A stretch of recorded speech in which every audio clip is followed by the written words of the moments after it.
Welcome back, guys. So, guys, please let us welcome our brother Captain Ibrahim Traore. Is a humanitarian, a voice to the voiceless, if a coverage to the homeless. It is amazing man. It is one of the outstanding president of United Nations of Africa. So guys, let us welcome him and take a look of the interview. He was interviewed in Victory Day in Moscow. So guys, there is a lot of things you need to learn that you have not learned, even in the history of Africa, how our African people, our ancestors fought war to be able to make the Western countries stand today. You have never heard it before. You will hear it. So please, guys, please be patient enough to listen. And after that, do well to drop your comment. This interview was so amazing. There is a lot of things I have not learned. I learned it here. But the interview was amazing. That so guys, take a look so that as the interview proceeds, we'll be adding our own points and contributions. So take a look and enjoy. Current geopolitical tensions, especially the trade war between the United States and China, how is Burkina Faso adapting its economic and diplomatic strategy? Well, this world is in constant flux. Sometimes the things we see are just madness. You have to stay alert and be able to adapt at any moment. And that's very important because we keep up with current events. There's an economic battle going on almost everywhere, but for us, we trade with China without any issues. We buy a lot of things from China, and the Chinese also buy a lot from us. There are Chinese companies setting up in our country, despite the fact that some people try to disparage Burkina Faso. It's the same with Russia right now. So all the countries that are fighting today for their economic independence, we are trying to collaborate better with them because it's a form of oppression from imperialism. It is necessary for those who are oppressed to unite in order to confront this hegemony. So basically, we are adapting to this whole situation. Mr. President, what is your view on the recent deterioration of relations with Algeria? That's a good one. Well, you have followed the events, and I think everyone understands how it works. We regret the incident that occurred at the Algerian border with the drone. They shot down. It must be said clearly, this is not friendly. It's not friendly because you don't just shoot down an aircraft like that. When everyone knows the protocol, there's no point in pretending otherwise. If an aircraft crosses your border, even if it enters your country, you identify it. Radars make it possible to identify it. And you know which country it belongs to. And that's what diplomatic relations are for. You contact the embassy, there are defense attachés, there are many mechanisms. You contact them, and they can confirm whether it's their aircraft or not, and whether it's on the territory. That's it. So this drone was shot down by Algeria. Be in the air, it might have problems with the weather, and it has to hide behind the clouds. That happens very often in our countries. So an aircraft enters, we ask, and they say no.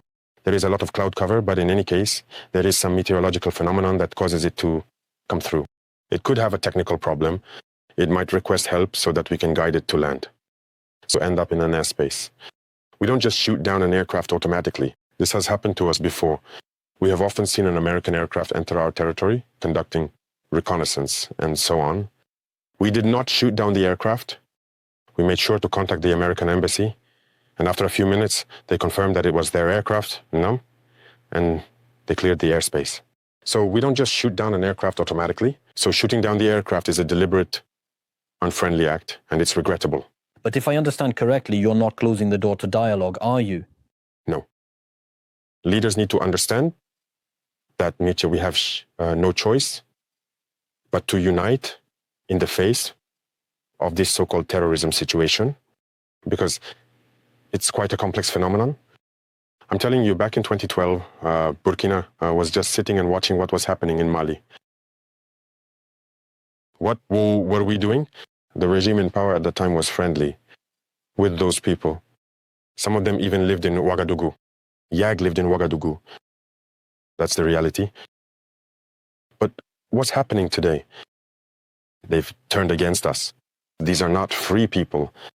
They are manipulated by the imperialists, and the orders they receive, then they pass on to their criminals on the ground, and those orders are carried out. So everyone needs to understand that we must unite to confront this. There is no possible negotiation with these people. Precisely, let's talk about this unity, or rather this integration that is currently taking place within the AES. Where do things stand right now? It's going well, it's progressing. So we are in the Confederation. And as I said, there are many things to put in place. That's it, man. We shouldn't try to go too fast and end up not doing things properly. So we are moving forward gradually. There are a lot of structures that need to be established. There are many aspects that need to be upgraded in the three countries because, as you know, from an economic standpoint, we are not at the same level. From a military perspective, there are also many aspects. We need to try to balance things out. And so this requires setting up many structures and holding many meetings. And free movement requires a certain number of parameters. So, guys, the people of Mali accuse Algeria president of, destroying, as in bombing their drone. And it was very expensive drone that was monitoring the terrorists. They have the same boundaries. So they were accusing Algeria president. He said, okay, guys, remember Algeria, when you were fighting for your own independence, we, the Mali, support you guys. So why is it that now we are fighting our own? You are the one, you are supporting our enemy. So the people of Mali protest for this drone that was, that was bombed by Algeria. So it wasn't a good thing. It was a very bad thing because when Algeria was actually fighting for their independence, Mali supported them. But now Mali is actually fighting. So what Algeria is actually standing with Mali enemy to oppose them. So it's not a good deal. So that was what Ibrahim Traore was saying. Okay, guys, take a look. Today you visited the Russian university. How did that visit go? It went very well. I had fruitful discussions with the Russian Minister of Education, with the university presidents and students, especially the AES students who are studying at this university. We had very good exchanges and spoke a lot on scientific topics. That's it. Let's talk a little bit about the economy. The volume of trade has increased tenfold in 1 year. But on the other hand, these figures do not match the level of political dialogue. How do you explain this paradox? And above all, how can these ties be boosted in the area of trade? As I said, this is a new relationship that is beginning. You know that with Russia, since sciences, whether it's mathematics, whether physics or chemistry. These are areas that interest us greatly, both for the development of our military industry and for the commercial and economic development of our country. So these are areas that we will seek to deepen in order to better structure ourselves. And do you think there is a demand in Burkina for Russian education? Of course, there are already many Burkinabe students here in Russia, in universities. I even met some this very morning, and I have requested that the number of students here be increased, whether through Russian scholarships or through Burkina itself, funding scholarships so that these students can come. But our goal is to establish similar universities in Burkina, and since there is already the Russian house, that will allow us to move in the Russian military arsenal, the technological progress. Recently, I think there is a new weapon that has appeared in the Russian military arsenal, the Burevestnik, which we were able to see go by. And I think that is very significant. What is the significance of your presence as an African head of state? Because we know well that Africans contributed to the victory of the Allies in the Second World War. Of course, as I said, Africans and Soviet soldiers contributed greatly to freeing the world from Nazism. And if the world had not been freed from Nazism, we don't know what would have happened. Following the events, I saw that Russia alone lost 1 million soldiers on European soil while fighting. Africa also gave. Our ancestors fought hard on the European front, mainly in France, Belgium, and Italy, to free the world from Nazism. So, guys, I guess a lot of us don't know this, that our ancestors joined to fight, that our ancestor was in the forefront in the Western world to fight to free them. We were the people who fought World War II to assist the Westerners to become what they become. But look at what they are doing They to see us. black people as subhuman. And that's dangerous. They need to change their language. But how does this attitude show itself? Look at their speeches. Look at their speeches. Even the French president, always in his speeches, no? Says that young Africans are influenced by Russia. It's said Western media, if you listen to them often, they do nothing but lie all the time. And look today at the AES, which is a model that's starting to take shape. Well, they can't go a single day cool without talking about Burkina or the AES. It's impossible for them. And every time they try to spread information, to divide, to manipulate the youth, but it doesn't work anymore. I think people are quite aware now. People have their eyes open. And all of you, you are victims of these people, of their communication.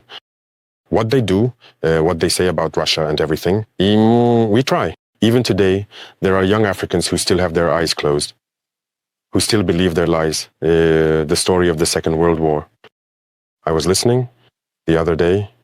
Someone was saying that at the end of the war, in the 10 years that followed, if you asked people in Europe who won the war, they would say it was Russia. But today, if you ask in Europe who won the war, they will say it was the Westerners. Through communication, they managed to rewrite history. And with African history as well, they schemed everything to spread lies. And as a result, some young Africans who don't even know the history of Africa, what Africa has accomplished. Some don't even know that our grandparents fought, who were put on the front lines as cannon fodder. And when they returned, they were killed like animals. Do people know that when France was testing its first atomic bomb, it was black soldiers they placed nearby within the blast radius to see what effect it would have? Especially the archives. Everything they used against Africa is terrible. All of this needs to be communicated so that young Africans understand, because there are still many who are asleep and continue to speak on behalf of the imperialists. They say what they're told to say, maybe because they're given something in return. I don't know. But Africans need to understand their history and wake up. So this is our fight as well. In your opinion, what is the role of the media in this struggle? Independent media. In Burkina Faso, if you look right now, many media outlets are supporting this movement, helping to raise awareness among young people through debates and so on. So that's really what we hope for from the media. Do you think our media can also play its part in this fight? Of course, very much so. You have to play a very important role because, I said it in 2023 in St. Petersburg, and I'll say it again today, Russia helped save the world. Africa helped save the world. It needs to be said. Young people need to understand that everything you see in Hollywood movies or whatever, it's not true. So guys, you see why the West do not like Captain Ibrahim Traore, because he knows his history, his root, and he knows what this Western has done to Africa. Africa is an experiment. After we fought World War II, that we were at the forefront to save them, they still kill our ancestors.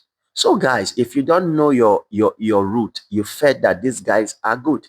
That is why you see that they do not look you as a human. They look you as an animal, because this is what their ancestor does to us. And today they are still doing. So who will not hear this and support and pray for Captain Ibrahim Traore? So guys, I will end here, but listen to the last interview. There is a lot. I will offload them because of the space and time.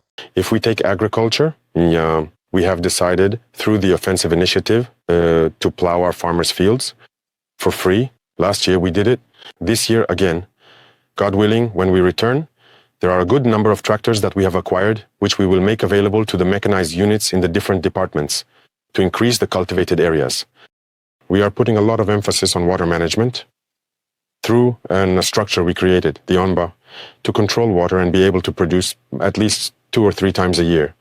Because if we rely solely on rainfall, it would be difficult. There is this sector and also the mining sector, which we will continue to boost so that the country itself can exploit its own resources. Many permits that are in place, which we are currently developing. Our engineers have been able to develop the necessary machines so that we can exploit our resources ourselves. If we take advantage of these two sectors and complement them with industrialization, that is processing our products locally to prevent us from exporting raw materials, it will really help us achieve very strong growth. These are the reforms currently underway: agriculture, industry, and many other sectors. Do you think Russia could provide support for the implementation of these reforms? Of course, of course. A lot of support. Just technical and vocational training alone is already a very good thing. If we set up industries, we definitely need people to maintain and operate them. And Russia is helping us in this area. That's why I say we have very good cooperation with the Ministry of Education. They will allow us to train technicians and engineers who must be able to maintain everything we do, but also to create our own industrial units. So this is very important for us. And in trade as well, as I just mentioned, things are going very well with Russia. There is no reason why we can't deepen.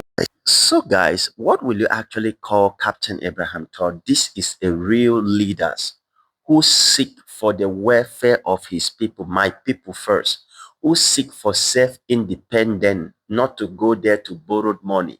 All Captain Ibrahim Traore is going there is to learn from Russia and come back to Burkina Faso and implement. It is seeking for partnership. Come and teach us. Oh God. So guys, do you see why the Western do not want this guy? Because he know what he could do. Have you ever listened to all his interview, how he is speaking intelligently? He did not write it, but this is a leader. So guys, I don't want to say, please drop your comment. Do you enjoy this interview with Captain Ibrahim Traore? That is why every time you see me posting, we should pray, because it is only prayer. Whatever you know how to do, to talk, to support, to pray, whatever, do it. Because if Captain Ibrahim Traore win, let me tell you, Africa will be liberated. And God, Captain Ibrahim Traore has come to stay. You know why I'm saying this? Look at all the chaos, the assassination, the coup d'etat, how they plan, imagine, but still is scaled through. So God has brought him to liberate Africa. So stand with him to pray and to support him. Thank you, Lord. So guys, do well to drop your comment. Thank you so much.